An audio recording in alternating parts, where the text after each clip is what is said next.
Hello, my name is Helen Root. And I will be your examiner for IELTS speaking exam. What is your good name? Hello, my name is Praveen Khanna and my friends call me by my surname Khanna. You may call me Praveen.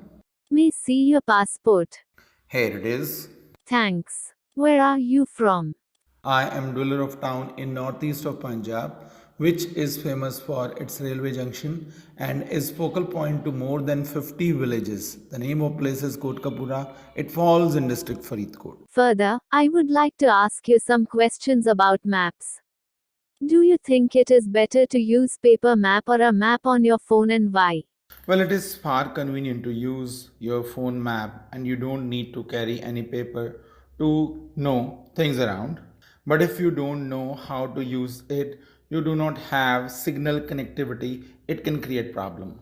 When was the last time you needed to use a map and why? The last time I needed to use map was when I went to visit my distant relative's wedding in Gurugram and I had to reach the wedding location. Due to complete mapping, Google has covered nook and corner and it gives us ease to reach any location and I could reach an unknown location by car and came back home. If you visit a new city, do you always use a map to find your way around and why? Definitely, there is complete comfort, and you no longer feel strange or alien at any place you go. A person can easily figure around way. In general, do you find it easy to read maps and why? I think after using it so many times, it has become cakewalk. And thanks to my teachers in school who taught me map reading in school. Now you will have to talk about the topic for 1 to 2 minutes. You are to describe an occasion when you had to do something in hurry. I'm a person who never likes doing things in hurry, but sometimes circumstances are not in our favor. A similar incident happened some days back when I had to catch alternative train for which I had no booking. Last month I went to visit my distant relative. Usually trains in India are on time and fortunately while going there was no hassle, but on our return the same train was scheduled 3 hours late as per running status. So accordingly we made plan to relax. We also decided to visit my uncle on our way back. He lives close to railway station and we went for shopping. Before 3 hours of arrival, we reached uncle's house and aunt bought refreshment to serve us. While sipping cold drink, I checked status. To my surprise, the train was about to reach and that was utterly unfortunate. We decided to leave refreshment and quickly gathered baggage and rushed to station. But it was our bad luck. Before we could reach station, the only straight train to home had departed, and we could have become topic of mockery if we had gone back to relatives. I was flabbergasted for a while. Then I decided to act logically and went to inquiry counter to know about any alternative. There I came to know that there was a train to Ludhiana after 15 minutes and immediately I made idea to get tickets. Due to frequent bus service to Kotkapura, the plan was to board bus from Ludhiana. Due to only option left to return and avoid wasting next day, everyone agreed with the plan. Lastly, we not only caught different train, we traveled by bus. That day we returned home an hour later than expected, but next day we could catch our daily routine and finally I was pleased that my decision in haste proved beneficial for all. So that is end of part 2 and in part 3. I am going to ask you some questions about arriving late. Do you think it's okay to arrive late when meeting a friend?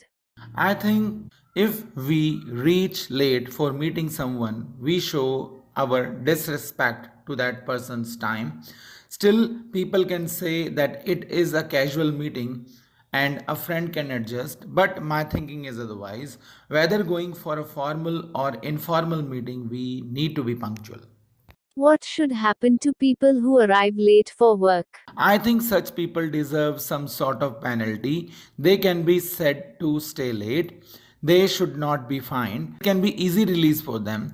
Getting late is an old habit. It can take time to go. Then if they ever reach early or on time, they should be appreciated because sometimes appreciation does more work than punishment.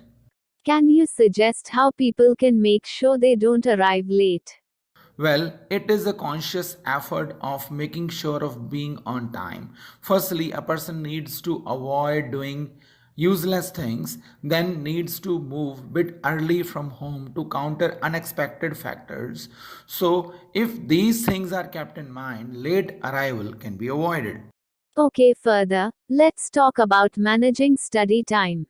Is it better to study for long periods or in shorter blocks of time?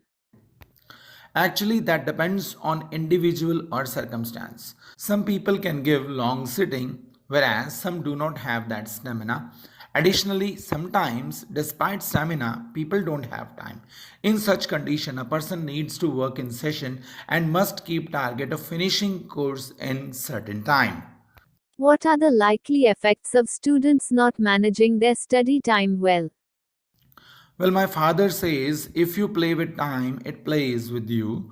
So, students who do not manage their time evenly while normal days have to give marathon sessions later if they desire to pass. Consequently, sometimes they may fail, and gradually it becomes a habit of doing things.